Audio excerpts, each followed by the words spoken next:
My name is Gemma and I am a medicines management technician working in a crisis team in south of England. Currently self-diagnosed and I have my assessment tomorrow. So we will find out for sure if I have a diagnosis of ADHD or not. Yeah, I think I'm right there with you. Mine is like a week after yours. So I think by the time we post it, we will know. So can you tell me what goes on in the ADHD mind? Well, for me personally, I find that everything is 100 miles an hour, even though I'm sat here quite calm.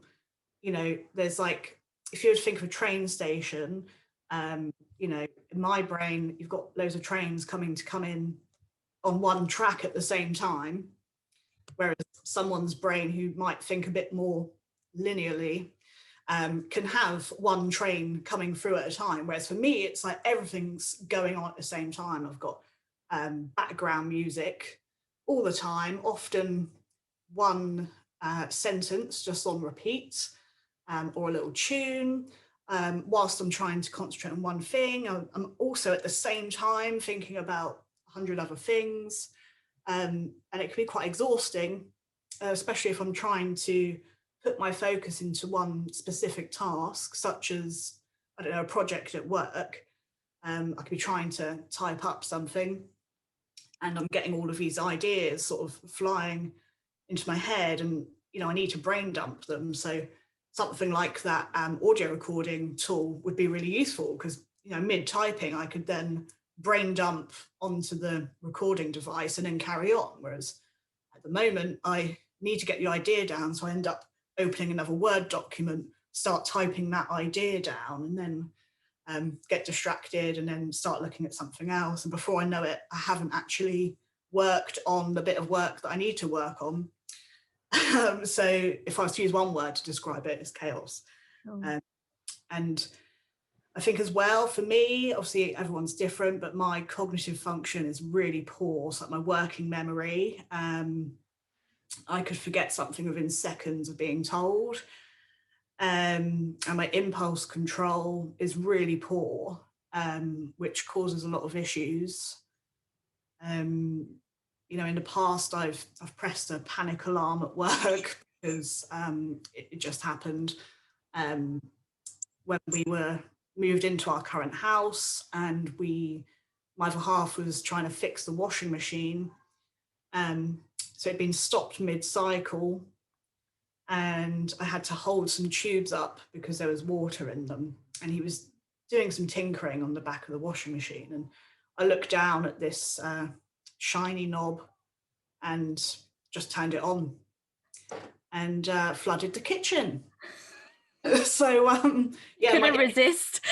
Yeah, it's so poor, which is a contribution to my eating issues as well. It's chaos. Impulse control is poor. My memory is poor. My functioning's poor. And if you throw something else into the mix, like physical illness or a headache, then it just magnifies the sort of ADHD traits that are going on, makes it 10 times worse. So a couple of weeks ago when I was ill, I didn't realize I was ill at the time. I thought I was just exhausted because I'm always exhausted. But I wanted to try and measure how difficult it is to complete a simple task. So my aim was to access a certain personal email. And I noticed that I kept getting distracted. Every time I realize I've been distracted from trying to look at this email, I'm going to track it and start a tally. So by the end of the evening, it took me 4 hours to access the email that I wanted to look at. And I lost count at 17 times of getting distracted.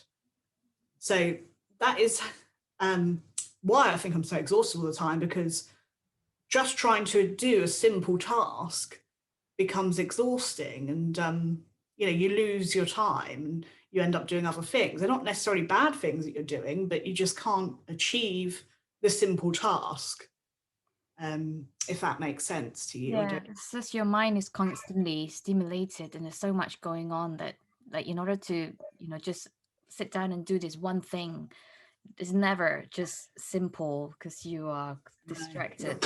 And then it takes you out of the zone. And then when you get back to it, you're like, where was I?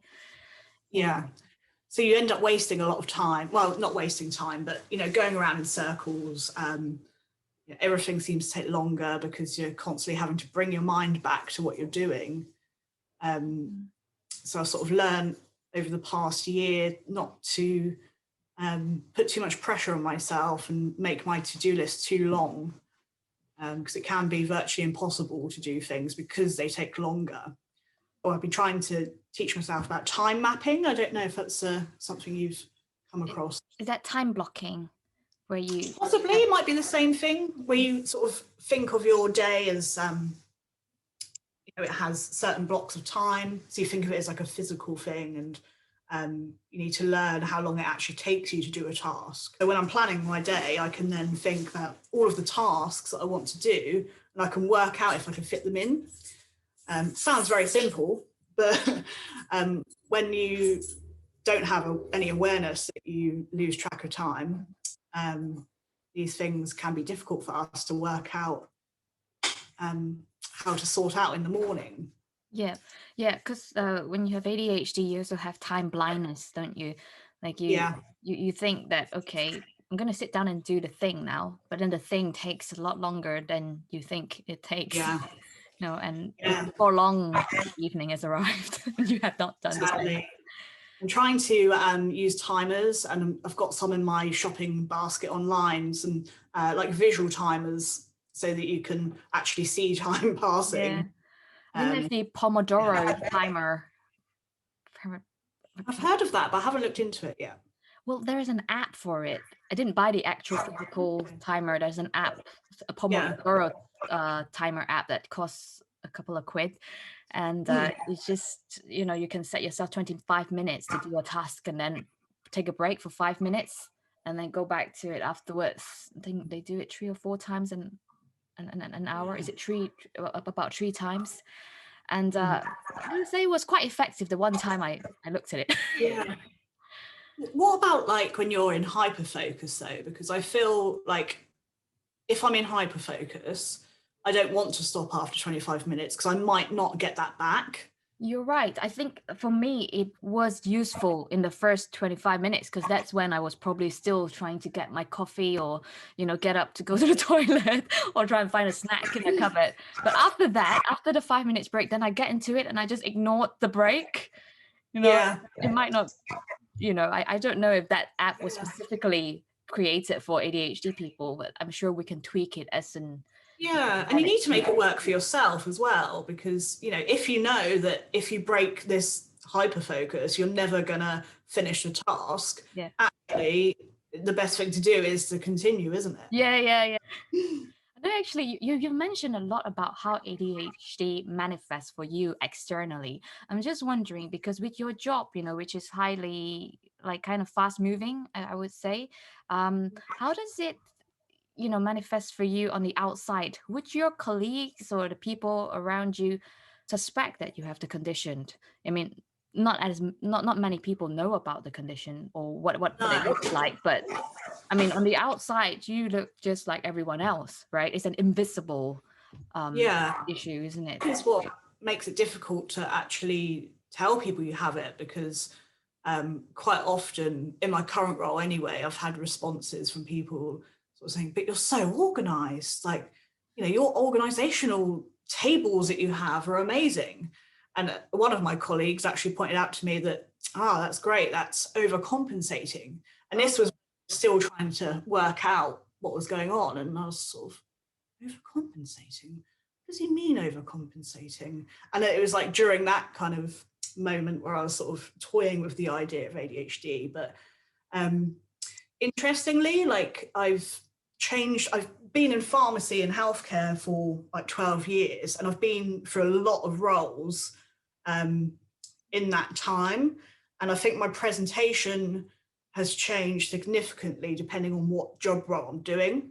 So I think subconsciously over time, I've been trying to work out my strengths and weaknesses, and I've been trying to find a job that actually suits how I work. So, you know, if I think back to when I first started my career and I was an assistant in a pharmacy, you know, I thrived in that environment because I was literally just running around, answering the phone, sorting out queries. It's very responsive. It required no planning, no organization. I literally turned up to work and problems got thrown at me. So that was that job, I would never have thought I had any issues. If anything, I was quite efficient. So that was good. And then when I went on to be a student, I was rotating.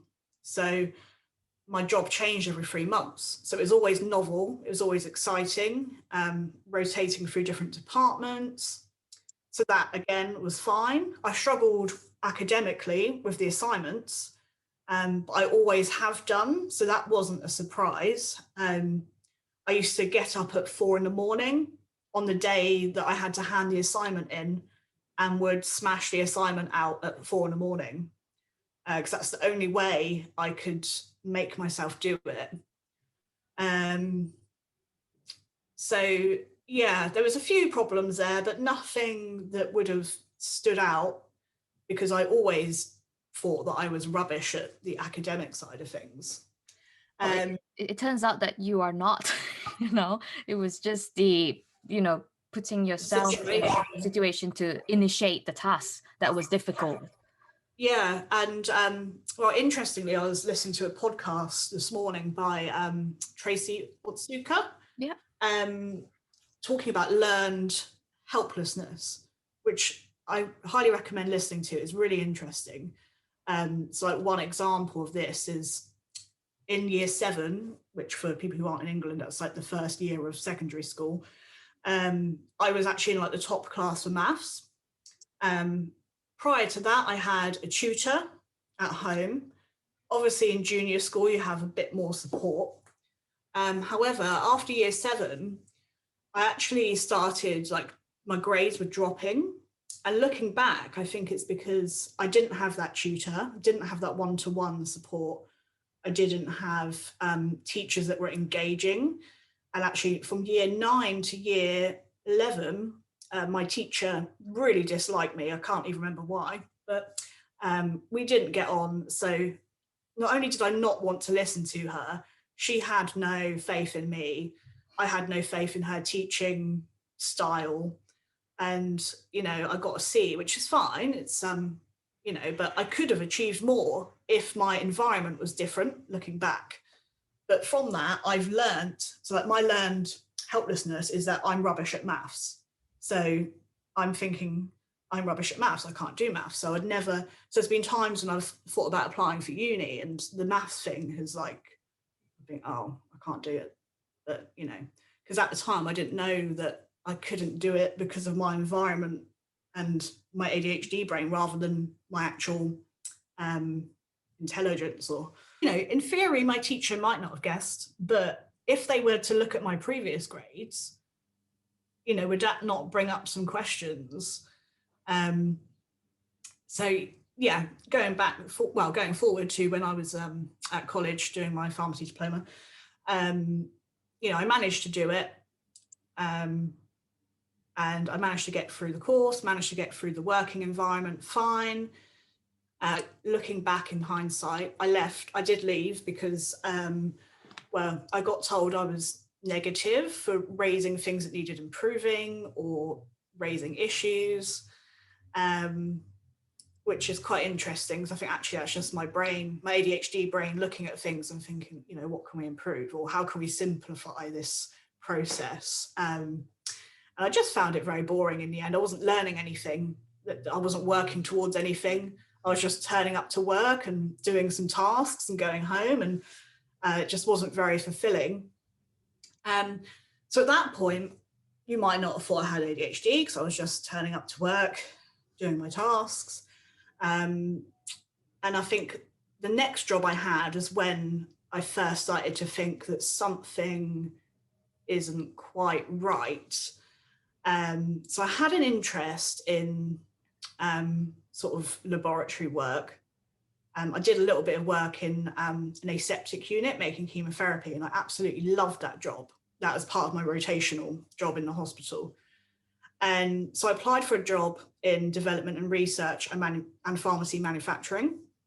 On paper, it sounded really exciting, be involved in these projects to develop new drugs, new formulations of drugs.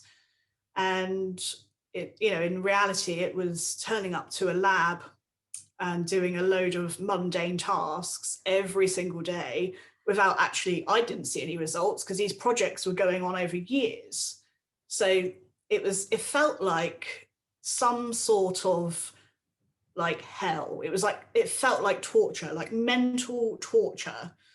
And I was just so bored. It felt like it was physically painful.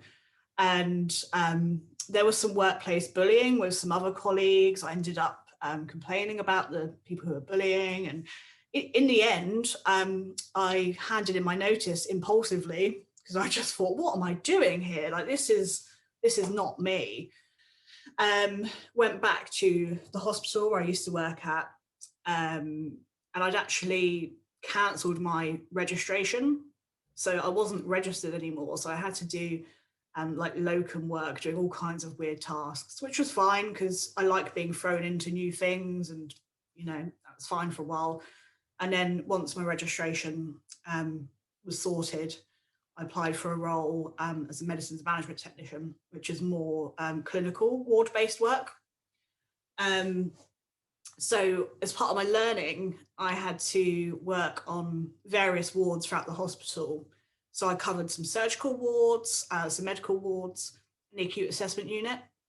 At the time, obviously not knowing why, I really struggled on the surgical wards, especially the planned surgical wards, because my work was really boring. They'd already had loads of interviews with the patients. They knew their history and what drugs they were taking. So it was very much like a tick box exercise. And again, I found it felt physically painful trying to work on these sort of boring surgical wards. Sorry, anyone who's listening who likes surgical wards.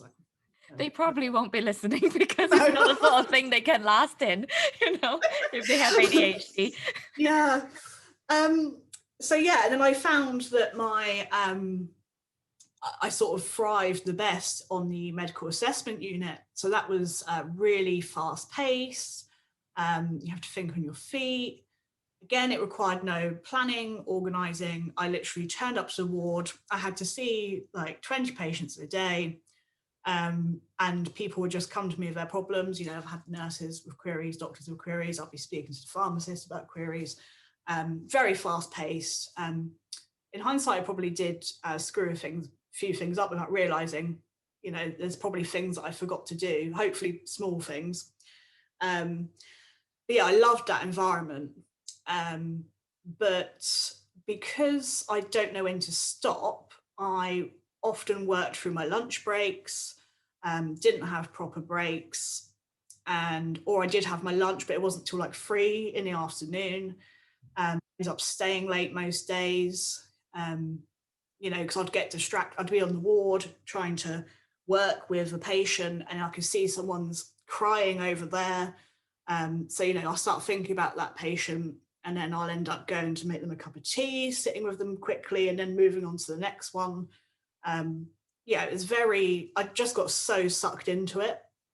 And like a few of my colleagues I work closely with used to joke that I'd go back to the sort of office and I'd be like, I'm talking about everything that's gone on. And, they'd joke that I was appearing manic.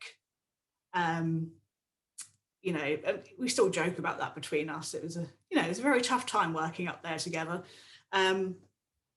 But yeah, so in the end, I got burnt out and resulted in a depressive episode, which I have had before quite a few times. My temper as well, looking back when I worked there, was quite short at times. If I didn't feel like I was listened to, I would quite often snap. And yeah, I just was so burnt out, exhausted. Any of my ideas weren't listened to. Well, I felt like they weren't. It probably just was I wasn't explaining them in the best way possible. So yeah, I was just so burnt out. For many reasons, that job was just not for me. So, and that's when I moved into mental health. And in mental health, I've always had like an interest in it. But I ended up there because I actually knew my boss before I worked with him through another job. And it was closer to home. So that was something that sold it to me because I thought, okay, less stress, more flexible, because you're not working in a service as such, like I would have been doing it in an acute hospital.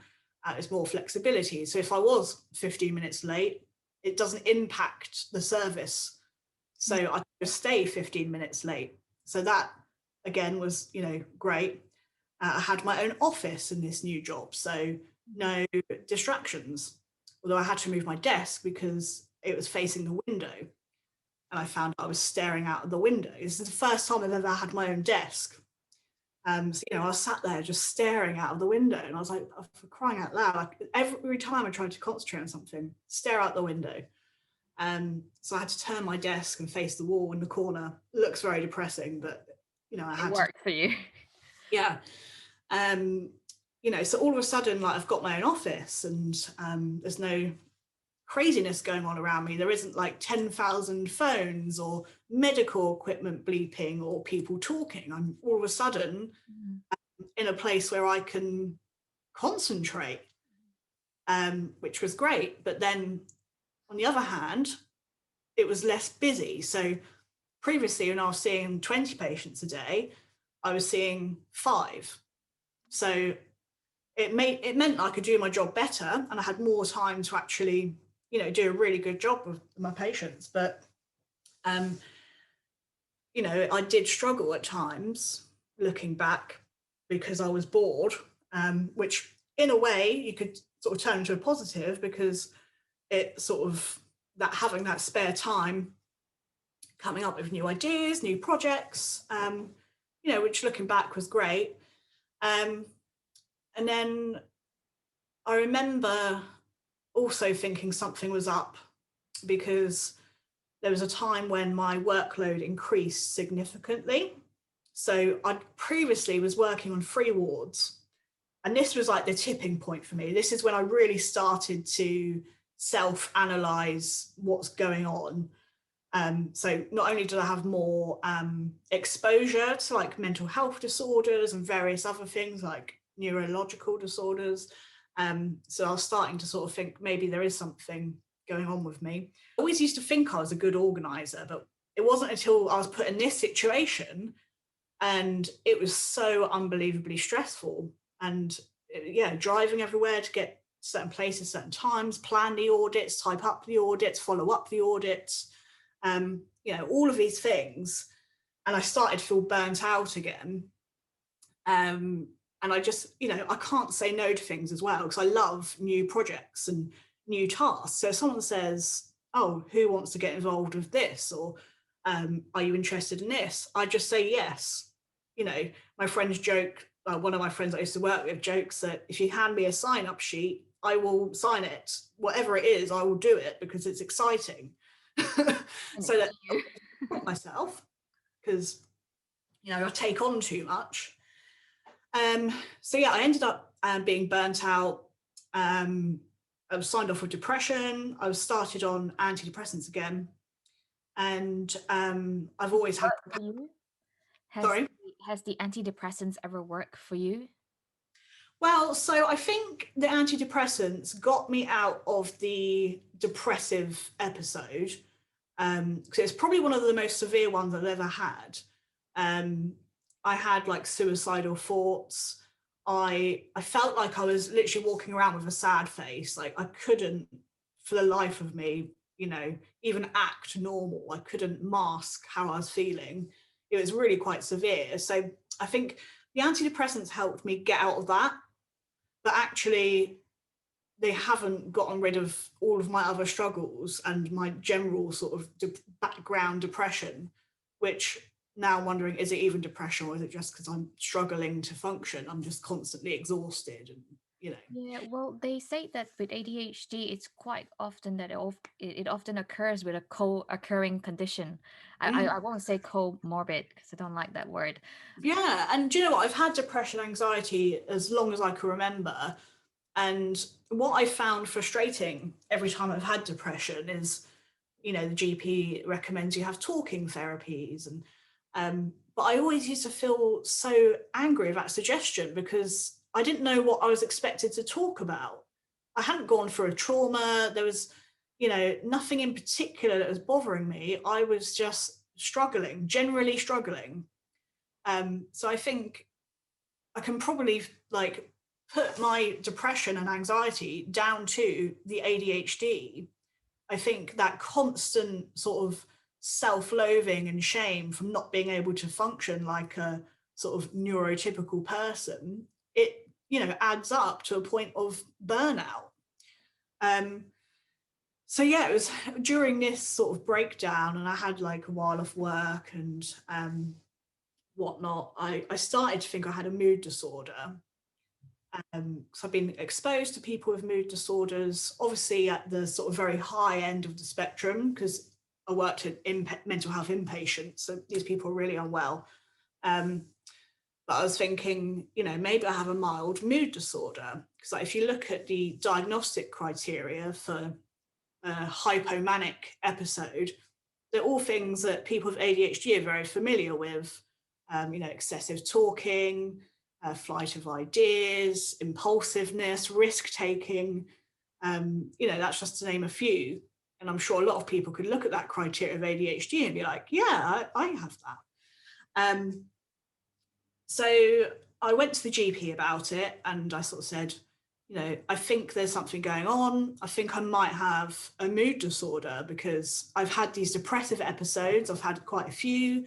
I can think of periods where I've had, you know, impulsiveness that's caused, you know, like quite excessive impulsiveness. And I know I do talk a lot and I have a lot of ideas, and it could be quite exhausting for me and for others around me. I actually ended up arguing with the GP because I was actually doing a project with the team in secondary care that would have assessed me. I didn't want to be referred to them. I wanted to be referred out of area. And the GP just didn't understand why I wanted to do that. And she was basically telling me, I know we can refer you to this team because the doctors have a duty of confidentiality. So I don't think she understood where I was coming from, and that actually I need to sometimes communicate with these doctors at work. So it's not appropriate for me to be assessed by them. And because the argument got quite heated, I just completely, you know, shut that idea down for a while. I thought, I just can't, I don't have the energy to be looking into this or dealing with it if that's what I have to go through. So I thought what I'll do is I will monitor and track my moods myself, just to sort of get more of an idea. And so yeah, I was like tracking my moods, and I realized that actually these things that I thought might be hypomania are happening all the time. Like there's not a period of it, it's chronic. And I remember speaking to a psychiatrist at work about it when I went back to work. And yeah, she started talking about ADHD at one point, and I remember sort of thinking, I mean, I probably did zone out the conversation, but I remember thinking, how did we get here? And why are you talking about ADHD? Because I'm trying to tell you, I think I've got a mood disorder. And I was a bit like confused. And then I think at that point, the seed had been planted. And every so often, the thought occurred to me again, I might have ADHD. And then at work, this is like the kind of catalyst, I guess. I had to do this project. So I was put in a position where my role on the wards wasn't needed because they created these other new roles that could kind of do my roles. So I was freed up basically. And I was really fortunate to have senior management team who were very flexible and sort of said, well, you know, what do you want to do? Which I've never had in any job I've, you know, to be able to sort of say, actually, this is what I want to do. And I said, I know the crisis team needs support from pharmacy, so it'd be really good to do a project to try and explore that further. And they just let me get on with it. They sort of said, okay, do your thing. And, you know, for me, that was like amazing. I could, you know, I had all of these ideas for audit, all of these things I wanted to measure and prove. And, you know, the project was successful and I managed to secure funding for my job role now from the CCG with this report. And, you know, the report's okay, but what people don't see is all of the projects that I started that didn't make it to the final report because I just couldn't finish the last 5% of those audits and those projects. So, you know, I'm talking about 10 different things in my final report, but there's actually like 30 to 40. And I just, you know, I just couldn't finish them because it was chaos, absolute chaos. You needed you needed a PA basically. Yeah, I honestly think if I could have a PA, I would be able to achieve so much because then I wouldn't have to focus on, you know, the admin side of things, which can take like 80% of my workload because it takes me so long. If I could just get a job that was ideas and just telling people ideas, that'd be great. Are you getting a coach through Access to Work as well? Yes, he's an ADHD coach. Yeah, so Access to Work has given me ADHD coaching and community, and a couple of tools that will help me perform interviews and talk to people, or you know, the phone, or you know, so yeah, quite a few things really. It's So amazing. like tools and equipments as well as support Mm. workers. So when I first went to them, I talked about, oh, can I get a virtual assistant, you know? And they were like, we don't really provide that.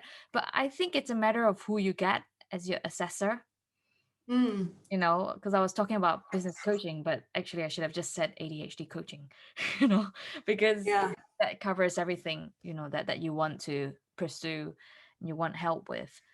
yeah, Yeah. it Um, would be great. can I just wrap this up by asking you, um, I feel like, you know, there were periods of burnout and overwhelm, you know, that has caused issues where you got into a state where you thought you had mood disorder or depression, but you obviously have created a system that worked for you. You know, when it works really well. And you know, you finished your studies, you got to where you are now, and you managed to secure funding from the CCG for your job. That is a big thing, isn't it? What do you think are your ADHD personality traits that are your superpower?